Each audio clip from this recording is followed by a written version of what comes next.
how you see them on X-rays, and obviously we'll talk of a little bit about how to read X-ray, especially when it comes to fractures. Okay, so we'll sort of do this hopefully we'll cover this within this 1 hour. Okay, so these are the modalities that we use. Obviously, we have X-rays. You all know what is X-rays. These are radiations. So when the person comes in ER, the first test done, if you suspect a fracture or a trauma to a skeleton, you ask for X-rays of that area. Then we have another option of CT scan. This is also involving the radiation. Obviously, the radiation involved in CT is quite about around 40 times more compared to the routine X-rays that we do. So obviously, it has to be justified when you are trying to do a CT scan. So usually they begin off with X-rays, and once the X-ray is abnormal, then they would ask for a CT scan. MRI is modality magnetic resonance imaging. It is useful again in cases of trauma and especially in soft tissues. When the injuries are there to the soft tissues that are there, like the tendons, like the ligaments that are there in the joints. And we'll also see some cases where there is marrow contusion that is not picked up on X-rays or CT scan, can be seen by MR. And obviously in tumors also MR has a role to play when we are trying to assess the extent of the tumor into the adjacent structures, where it is involving the neurovascular bundles and the surrounding structures. Ultrasound, you all know, is a modality that is easily available, but it is very rarely used in cases of ER. It's usually cases when you are suspecting some sort of soft tissue injury, like I've told you, ligament injuries or tendon injuries. You would have ultrasound special probes that would help you see the functional imaging. Like for example, if you have a tendon which is ruptured, so you can do an ultrasound for that, because this is very superficial. So all you need is a good probe, high frequency probe to look at the tendon. And obviously you can also move your joint or finger while doing the ultrasound. So it's a sort of dynamic imaging that you can do while you are also moving the finger or the joint that you are evaluating. So it's a good modality, but obviously this requires some experience. Then the last thing is nuclear medicine, or we can call it bone scan. This also involves radiation. Why? Because we inject technetium inside the veins, and this technetium goes to the bones, especially to the areas where there is osteoblastic activity. So that tracer that we inject would sort of accumulate in those areas where there is bone formation. Usually after trauma or where there is fracture, the osteoblasts try to sort of limit that area. They arrive at that area. So this tracer is sort of accumulated at the fracture site or area of inflammation. So we'll see examples of this. So this is all that we have when it comes to imaging of the bones or the joints. Okay. So we begin off with the X-rays. As you see, this is an X-ray of ankle. Okay. Why is it ankle? Because this is the foot, this is the tibial, and this is the fibula. Okay. This is the talus, and you see these metatarsals here. Obviously, these are these small phalanges, the toes. Okay. So this is an AP projection or anteroposterior projection. What does AP mean? Means you just put the joint like this and you have an X-ray from front. So you have a view of the joint from front or from back. Okay. When we talk of lateral view, it means something like this. So I'll show you examples of that. But do you see anything abnormal in this X-ray? Yes. Yes. What? Joint space, maybe? No. Okay. Which joint is abnormal? This one? No. Tarsal, metatarsal. So this is the tarsal, metatarsal. Oh, no. It looks fine to me. The other one, the tarsal, but I don't know what that is. The malleus and the... Malleolus, you're talking of this? وهذا معين Navius and Metatarsal and the When you're looking at the bones, what do you look at? The cortex. So just try to follow this cortex. Okay? Do you see the cortex here? You don't see it here. Likewise, if you follow this cortex, do you see the cortex here? So the cortex is there is a break in the cortex here. Okay? So you have a fracture of the lateral malleolus and you have a fracture of medial malleolus. You can see the stepping here. The cortex, it goes like this and then it returns like this. Oh, what is that white stuff? Which white stuff? This? White circle, yeah. Or this is the heel part. You obviously have the soft tissue in the heel. So it's projecting like that. Okay? So in this X-ray, obviously the reason for showing you is these fractures that are there of the lateral and medial malleolus. Okay? So it's not a normal X-ray, it's an abnormal X-ray of the ankle joint. But once we are doing or looking for any fractures or any trauma cases, you must remember that it's one view is not sufficient. Why do you think so? Because on one side. Yeah, you don't have a two-dimensional view. So if a fracture is there, you don't see the displacement. You don't know whether it is displaced anteriorly or it is displaced posteriorly. So you need another view, at least another view. So usually in the when you're doing X-rays for the joints or for the bones, looking for fractures, we ask for at least 2 or 3 views. So this is how it should be. So which joint is this now? wrist joint. Wrist joint. Obviously, you can make out this is the radius, this is the ulna, the scaphoid, lunate. Okay. So you have these carpal bones here. These are the metacarpals. Okay. Now this is an AP view, like you saw in the ankle joint. The same AP view you see here in the wrist joint. Okay. This is an oblique view. So oblique means if this is like this, so you just give an angle around 20, 25, so it becomes oblique view. And if you make it 90 degrees like this, then it becomes a lateral view. So this is how the lateral view looks like. Okay. Now in the lateral view, if you look at this, this is the lunate bone. Why we call this lunate? Because it has a shape of a moon. You see? It's a sort of shape of a moon. So lunate, that is why it is named as lunate. Okay? Actually the lunate is this one. But once you see it in the lateral, it will be something like this. Okay? So radius, lunate, and then this comes capitate. So the capitate articulates with the lunate. So if you want to see any displacement or fracture involving these two bones, you obviously need a lateral view as well. Okay? So always remember, when you're looking for any trauma, one view is not sufficient. I'll show you examples later where you can miss out fractures if you just have one view.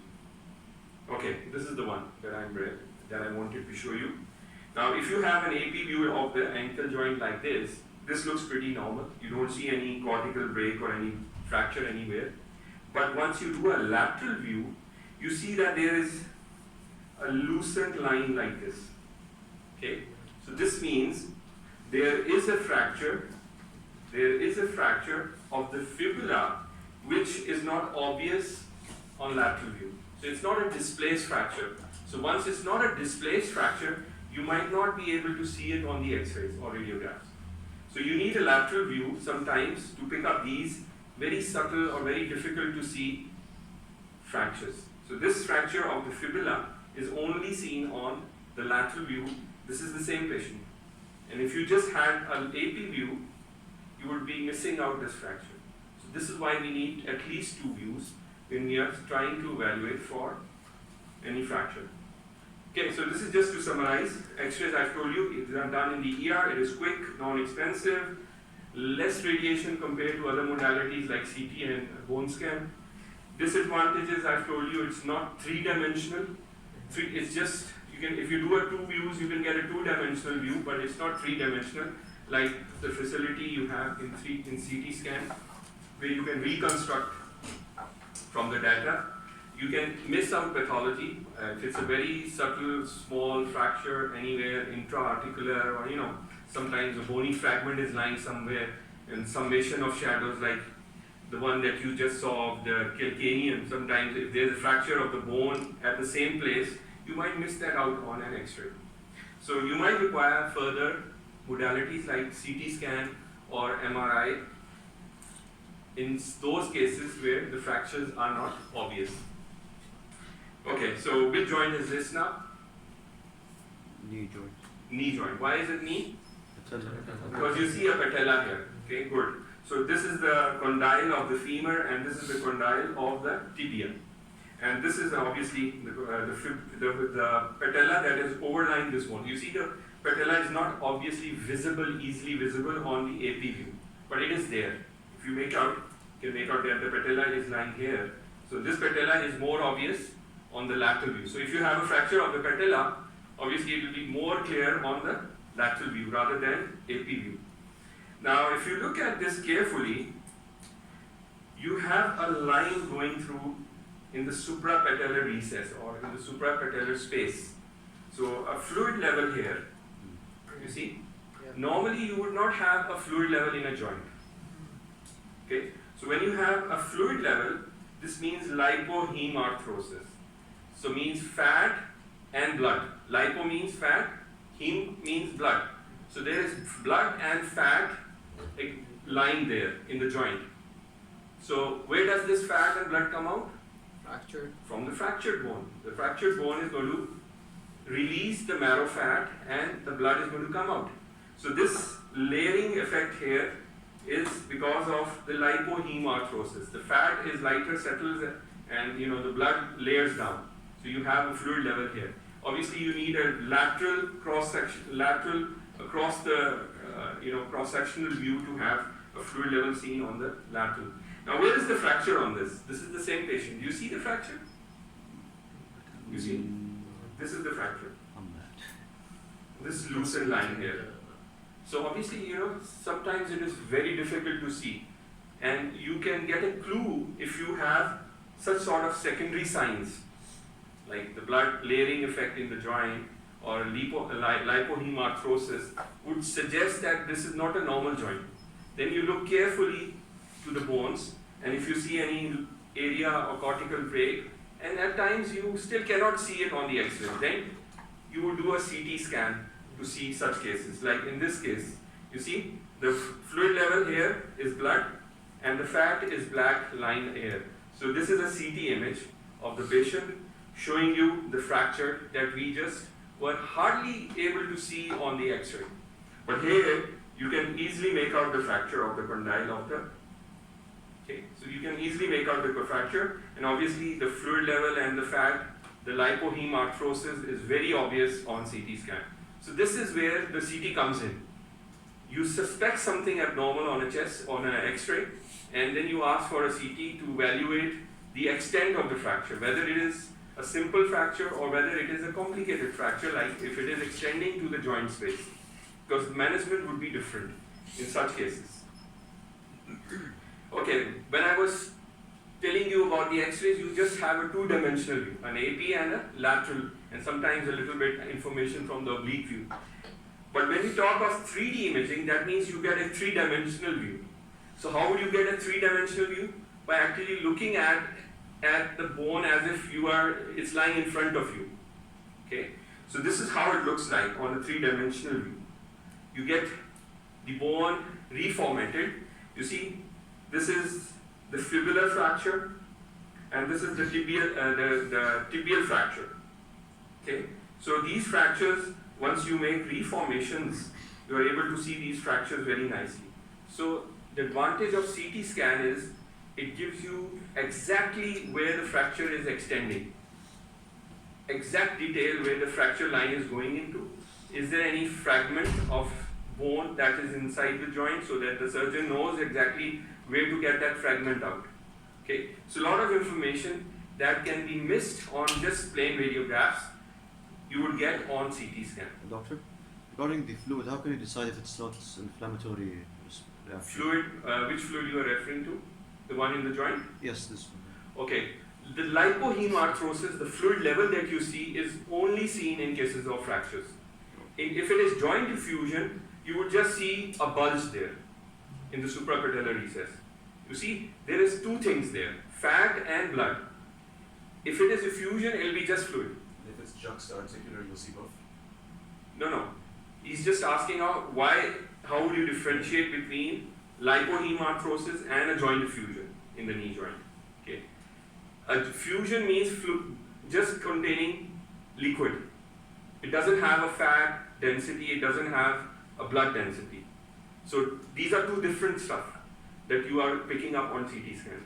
The same holds for X-ray because the density is different. If I go back, you see this density is fat. Why is it fat?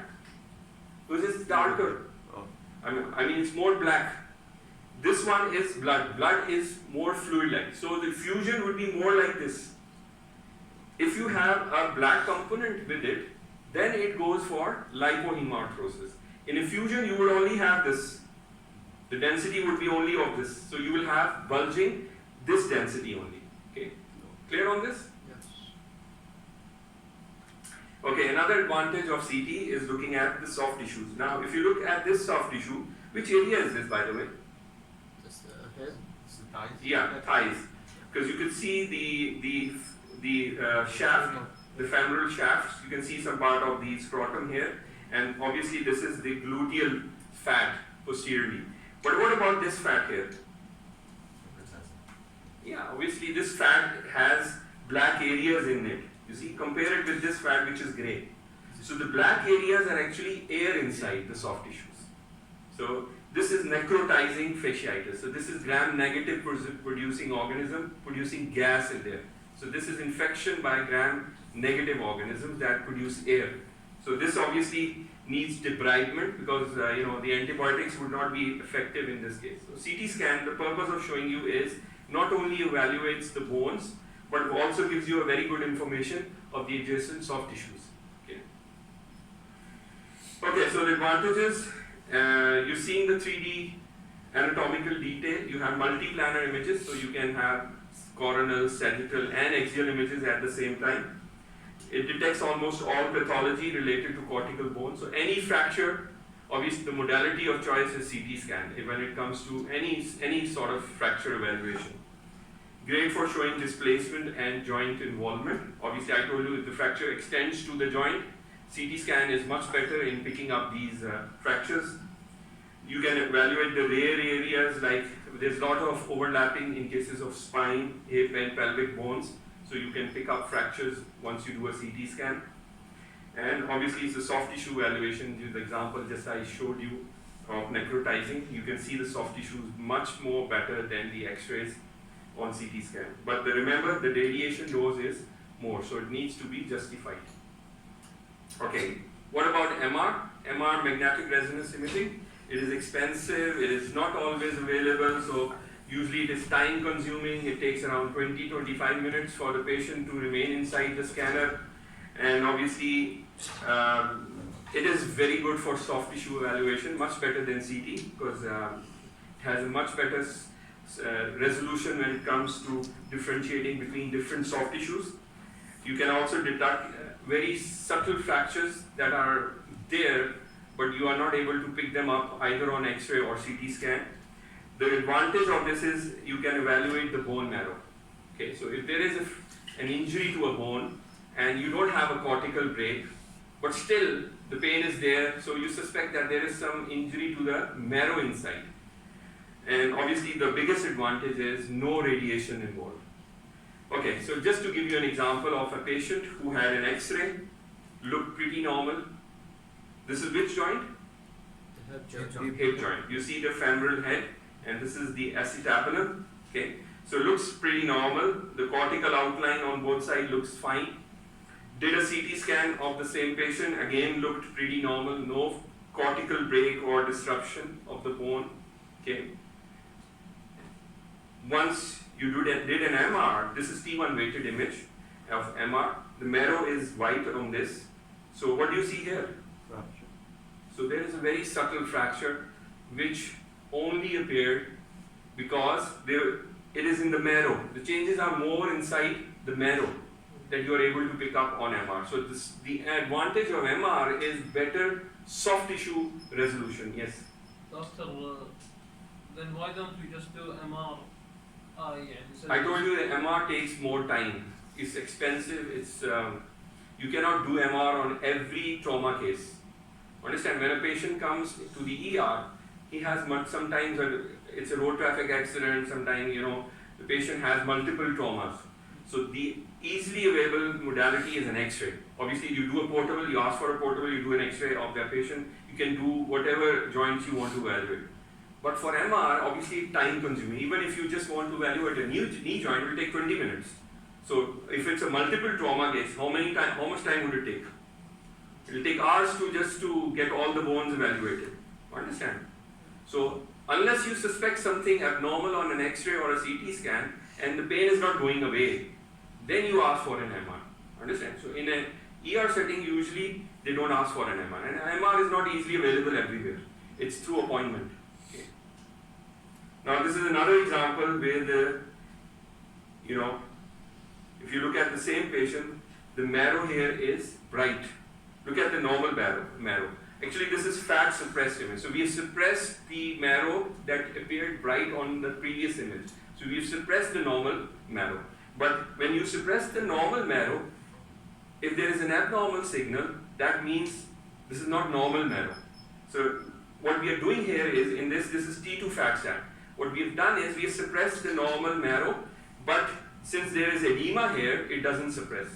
So the fluid doesn't suppress, but the fat suppresses. So this is an advantage of MR, where you can suppress the fat or the fluid, whatever you want, and then you can evaluate the condition. Okay? So in this case, there's no fracture or abnormality in the bone, but the pain was not resolving. And obviously, when you did a planned study of the knee joint, and when you did a fat suppressed image, the normal marrow suppression was possible, but this marrow was not normal, so it did not suppress.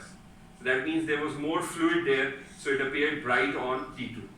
So any pathology on MR would appear bright on T2. Okay, so this is a fat suppressed T2 weighted image. If you don't understand, don't worry. The reason for showing you is that what is the advantage? If you don't see a fracture and you want to evaluate the bone marrow, then MR is the imaging modality of choice. Now this is just to show you another example of MR. We did an X-ray on this, and if you look carefully, this metatarsal is slightly more bright, or you can call it more sclerotic, more dense compared to this metatarsal or this metatarsal. So we suspected something abnormal. Obviously this patient he had a sinus tract which was going to the skin, which was not healing. So on this, we would not be able to pick up, all that we would see is some increased density in the third metatarsal shaft. We did an MR where we did a fat suppression, we suppressed the rest of the bones, and we saw that this bone did not suppress. So this obviously was marrow edema, which did not suppress. If it was normal fat, it would suppress. So this suggested that this bone was not normal. The rest of the bone suppressed, and you could also see some edema in the adjacent soft tissues. Now the reason why this did not suppress was this splinter, this foreign body. The wooden foreign body would not let this area heal, because obviously when you have a foreign body, you have to get it out. Okay. So this foreign body was resulting in the sinus tract and was resulting in osteomyelitis of the underlying third metatarsal bone. So obviously if you just did an X-ray, you would not be able to see the splinter. The wood is obviously not radiopaque, so you will not be able to see it that clearly in the soft tissues. So here comes the advantage of MR, where you are able to pick up the foreign body. Get an idea now what I am talking of? Yeah. Okay, so now let's just see normal joints. Which joint is this? It's already there. Knee joint. So what is this? Menisci. What are menisci? Fibrocartilages. These are C-shaped fibrocartilages. What is the function of these menisci? Stabilization. Yeah, they are there to sort of absorb your shock. Okay. And what are these structures? PCL and PCL. Cruciates. The anterior cruciate and the posterior. What do? They keep things. Yeah, they prevent the translation of the tibia in relation to the femur. So they prevent the tibia from going, slipping in front in relation to the femur. So anterior cruciate and posterior cruciate keep the knee in their position. Don't allow the tibia and fibula to sort of translate. Okay, so this is the anterior cruciate seen on MR. It is black on MR like this, and you see it very taut or straight. Why is it black? What is it composed of? Cartilage. No, cartilage is something else. This is cartilage. Collagen, yes, collagen fibers. So remember, the collagen fibers, all ligaments appear black on MR, unless they are abnormal, unless there is edema or there is some, disruption of the ligament, then you would see change in the signals, or it would not appear black. All ligaments on all sequences appear black. Remember this. The collagen makes it black. So these ligaments appear jet black like this. This is how a normal ACL should look like. This is the PCL. Okay?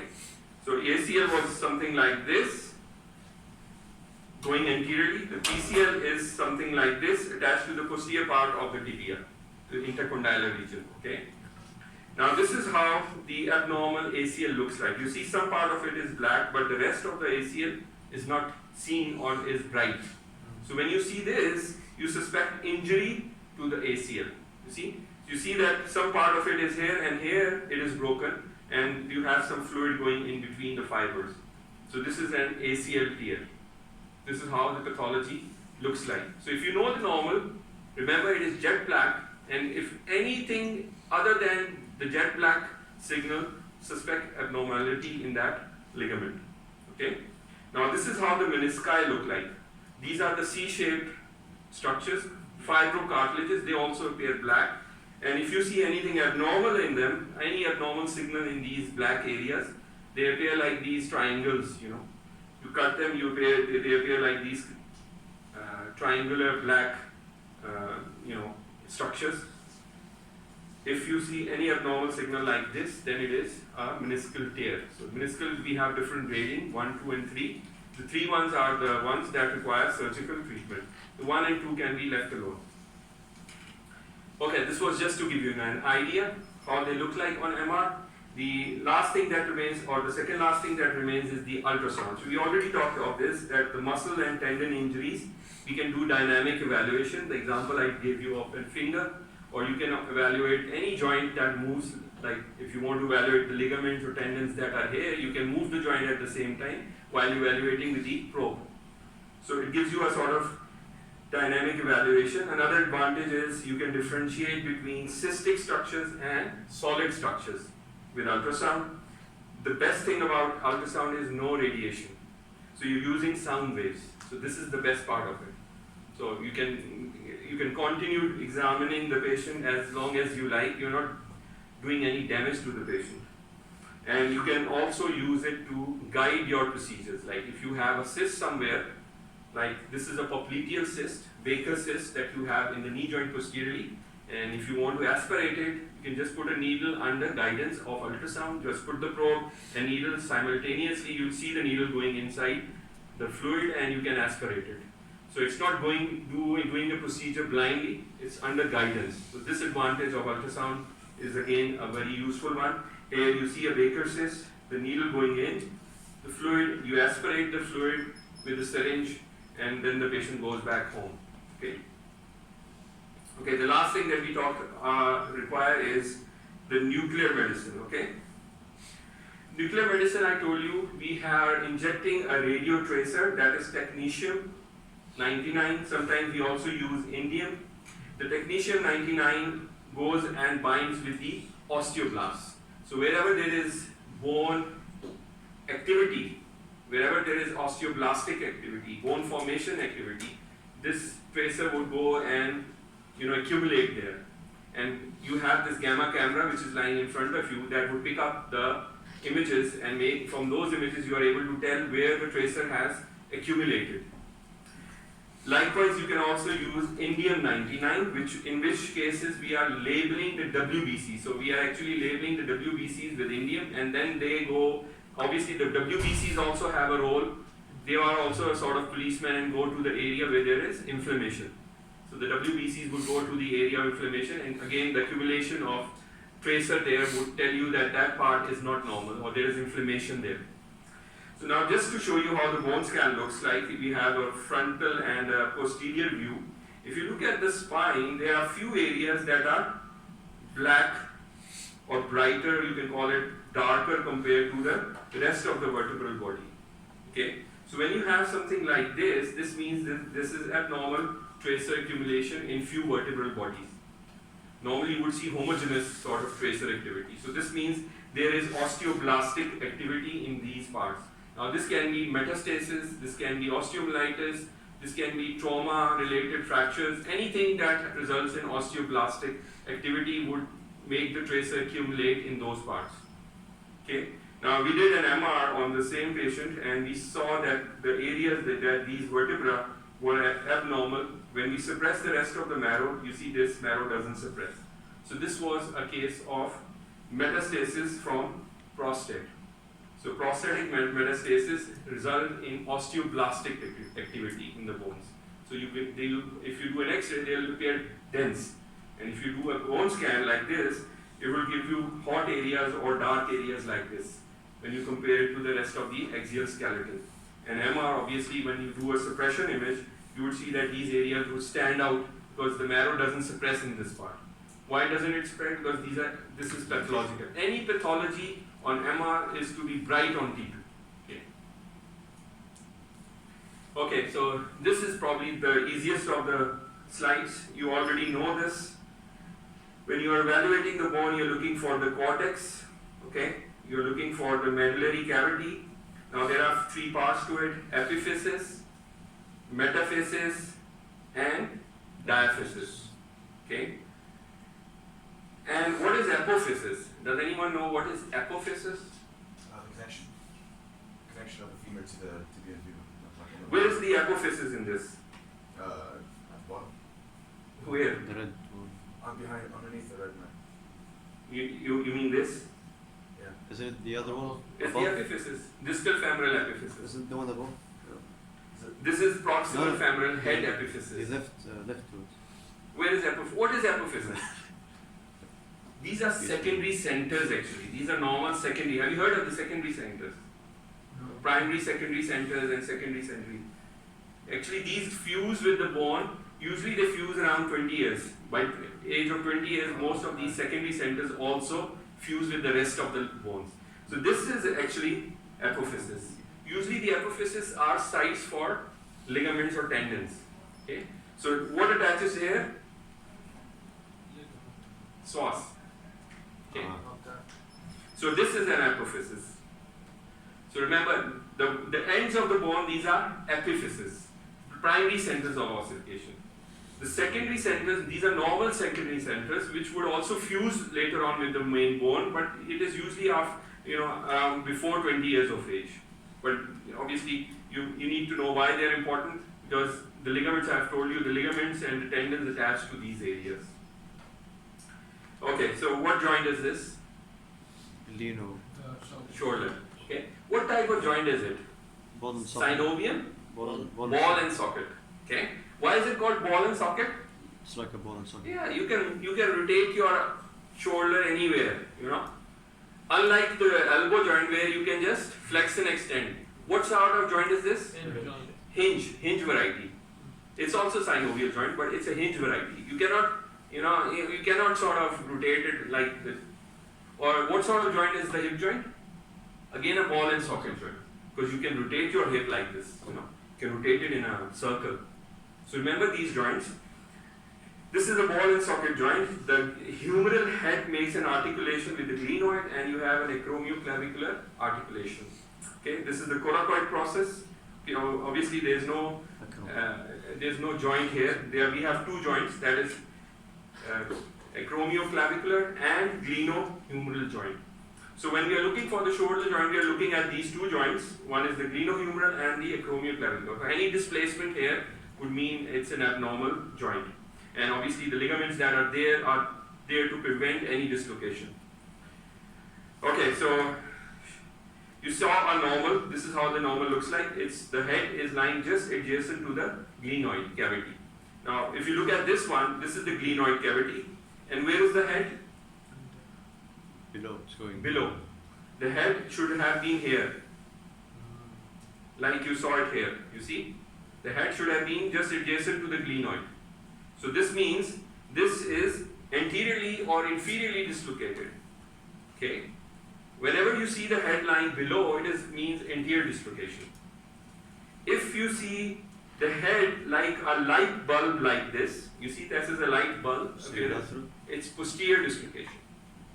When do you have a posterior dislocation? Ligaments. Usually in epileptic patients and the ones who get electric shock or the ones who have sort of this usually is at times is bilateral, you can have it bilateral, or you have a very sort of abnormal vague movement like you're trying to slap your child, Playing baseball. yeah, very awkward sort of movement while you are sitting in the car trying to pick something from the rear seat. So usually the displacement is going to be anterior inferior dislocation. Very rarely you would have a light bulb appearance like this, and I told you, then you suspect a posterior dislocation. So anterior dislocation, remember, antro-inferior displacement. It's always antro-inferior. And in the posterior dislocation, the humeral head would be lying just adjacent and at times would be slightly higher in location. Okay. So this is the elbow joint. I told you it's a hinge variety of synovial joint. Now the things to remember is there are these bones like the olecranon process that articulates with the trochlea, and the radial head articulates with the capitulum. So you must remember this where the articulations are. And obviously the olecranon process goes into this coronite fossa which is there, olecranon fossa which is lying posteriorly. Okay, so just try to label a normal sort of lateral elbow for you. This is the radial head which articulates with what? Capitulum. Capitulum. Okay, so here you see the radial head articulating with the capitulum, and the olecranon process goes into the olecranon fossa. Okay. So obviously the another things to look for is any joint diffusion. If you have joint diffusion, you should look for any bulge or any fat pad displacement in this area. So this or this area would suggest there is any joint diffusion. Like this, in this case, you see this is the fat pad, and there is a soft tissue bulge here. So this means there is a joint diffusion that is displacing the fat pad superiorly. So anterior fat pad is raised or displaced superiorly, and you would also see some fat pad posteriorly. Normally you would see a fat pad posteriorly, but if there is a fat pad seen anteriorly, suspect an effusion, because the effusion is going to displace the fat pad. Now why is this effusion there? Obviously there is a fracture of the radial head, a very subtle fracture of the radial head that has resulted in joint effusion. This is how the AP view looks like for the elbow joint. Now, how is this elbow different from this? Anyone? Child. Why? Because these epiphyses have not fused with the rest of the bone. So when you see sort of epiphyses separate from the, from the bone, there's separation, then it means it's a child. This is unfused skeleton. Okay, what joint is this? Obviously, it's very obvious. Wrist joint, radius, ulna. You have the scaphoid, lunate, triquetrum, pisiform. Pisiform is just a round bone lying like this. Then you have trapezium, trapezoid, capitate, and hamate. I showed you the lateral of lunate, which was articulating with the capitate. Okay, so on lateral you see that lunate articulating with the capitate. Why is it important? Because once you fall on the hand, the most common dislocation is going to be the lunate. That is why you need a lateral view. So if you fall on an outstretched hand, the likely displacement is going to be the lunate, like you see here. You see? This moon doesn't have this capitate lying in front of it now. So this is a lunate dislocation. Okay? So how would you see it? You would see that the moon is lying naked. There is no capitate lying in front of it, like you saw in the first example that I gave you. Okay, so this is another wrist. How is it different? You see a fracture which is going to the articular surface now. When it goes to the articular, when it goes or extends into the joint, the management changes. Okay. So this is a fracture, multiple fractures actually. There are multiple fractures. So it's a combinated, not a simple fracture. Remember, simple fracture means just a single fracture line. If there are multiple fragments, more than one, we call it combinated fracture. Okay. And there's another fracture of the styli process of the ulna. So this obviously is a very nasty sort of injury. Now this is a child. Why this child? The epiphysis has not fused. It's an unfused skeleton. Now this is epiphysis. This is metaphysis. This is diaphysis. And what is this? Growth plate. Okay. So epiphysis, growth plate, metaphysis, and diaphysis. This is how it is labeled. Now if you look at it, there is a bump here. Apophysis. Apo. Okay, child doesn't have an apophysis at the moment. صح. Okay, and radius doesn't have an apophysis. Wait, number one is an apophysis or epiphysis? No, what is this? The one is epiphysis. One is epiphysis. The second one is the growth plate. This obviously is going to fuse. Epiphysis is going to fuse with the rest of the bone. This part is the metaphysis, diaphysis. Okay, but what about this bump? Apophysis. لا قلنا مو. There is no apophysis in the radius. Inflammation. Okay, Fracture. any bump in the radius in a Osteoporosis. child is a fracture. Why? Because the children have very flexible, bones, very soft bones. So they buckle. These cortices buckle when there is pressure over the region of the cortex. So this is a sort of buckle fracture. This buckling of the cortex. There's sort of axial loading on this. So the cortex adjacent to it buckles over. So this is a buckle fracture of the So radius. it's not actually bulging. It's not actually So it's bulging. not a sort of displaced fracture, but this is a fracture, which is a variety of fractures seen in children. Remember, children have very soft bones because they don't have that much calcium deposition like in adults.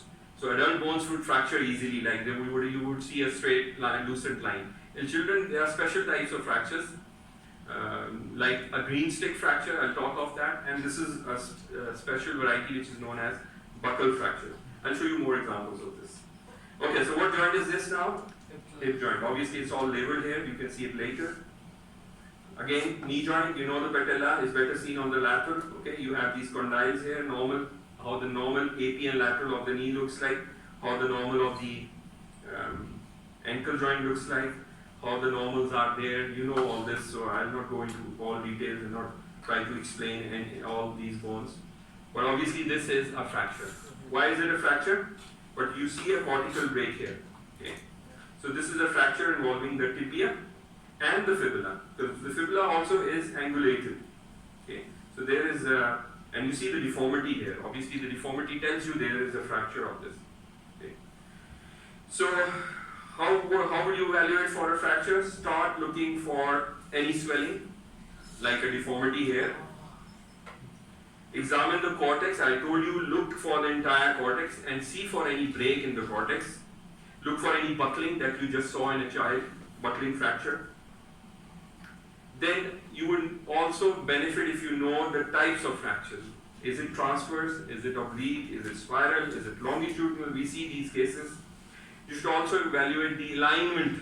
Is there any, sort of disalignment of the bone? Any angulation, abnormally angulated bone. Is there any combination? I told you simple fracture means only one lucent line. If there are multiple segments or fragments, then you call it combinated fracture. And obviously this I have referred to, that articular involvement changes the management. So we are talking of open and closed fractures. What is closed fracture and what is open fracture? Closed is when it doesn't pierce the skin. Yes. If it is opening up, the pathogens are coming from outside, it's an open fracture. A source of infection is there.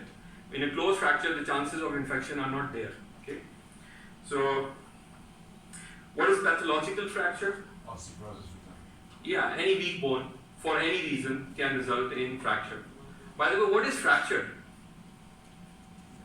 Reaching the continuity maybe? It's the disruption of the Cortex. cortex, which can be complete or incomplete. So if you want an exact definition of the fracture, it is something like this. Why is it complete and incomplete? I'll show you why it is like that. What is stress fracture? You see these marching soldiers, they have stress fractures in the lower. Using it a lot. Yeah, if you keep on putting pressure on a normal bone, obviously the bone gets stressed out. So you call these stress fractures. Usually seen in the metatarsals. If you walk or jump or you do these gymnasts have these sort of fractures when you're using or walking a lot. These ones who are marching, like the soldiers march a lot, so they can get these stress fractures. This is not abnormal bone. It's just that the bone is put into more stress. Okay, so just let's talk of the common types of fractures. Transverse means through and through. Yeah. Oblique means something like this. Spiral means it has sort of angulation and you would need another view to figure out its spiral. Combinated fracture means multiple fragments. Okay. Segmental means this is two segments, the distal one and in between there's another segment. Avulsion means any pull on bone sort of picks up a portion of the bone with the tendon, like a ligament can pull off a bone. So avulsed fracture means a fragment or segment of the bone comes off, that part where the ligament or the tendon is attached. Impacted fracture. What is impacted? Same place. I mean, you have sort of pressure or axial loading on that part of the bone where the bone gets impacted. It's not displaced, it's just there's overlapping of that fragment with the bone that is lying there. So you would see a sclerosis or a dense line there. Okay, Taurus fracture is something like this. Again, I'll show you examples of this. Green stick fracture, yes. As I told you, fracture means disruption of a bone cortex, complete or incomplete. So this is an example of an incomplete. You have one side of the cortex disrupted, but the other cortex is intact. So this is called as green stick fracture. This is seen in, again, children. Why? Because the children have very flexible, soft bones. Okay? They're not as rigid as in adults. So you would see green stick and Taurus fractures in children. Yes. Okay.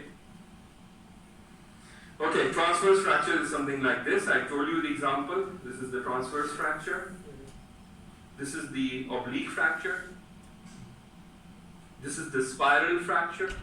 Okay, sort of wavy sort of fracture which doesn't fit into the oblique criteria. This is a longitudinal fracture. Why longitudinal? Because it's along the length of the phalanx. Okay, so longitudinal fracture along the length of the bone. Now, simple and compound fracture. This is a simple fracture because it's involving the, which bone is this? In the wrist, in front of the radius is? Which is the first bone? Scaphoid. Scaphoid. So if you have, the most common bone that gets fractured again is in the wrist is the scaphoid. And you would have pain in the anatomical snuff box. Okay. Like I told you, the most common carpal that gets dislocated when you fall on an outstretched hand is lunate. So the fractured bone that gets more commonly fractured is the scaphoid. So this is a transverse fracture or simple fracture of the scaphoid. But what about this clavicle? So it is broken into 2 or 3 pieces. So this is a combinated fracture. So when you have more than one fragment, it is known as combinated fracture. This is a avulsion fracture. The peroneus brevis tendon gets attached to the 5th metatarsal base. So avulsion means the tendon sort of pulls on this bone and gets the fragment of the bone along with the tendon pull. Okay.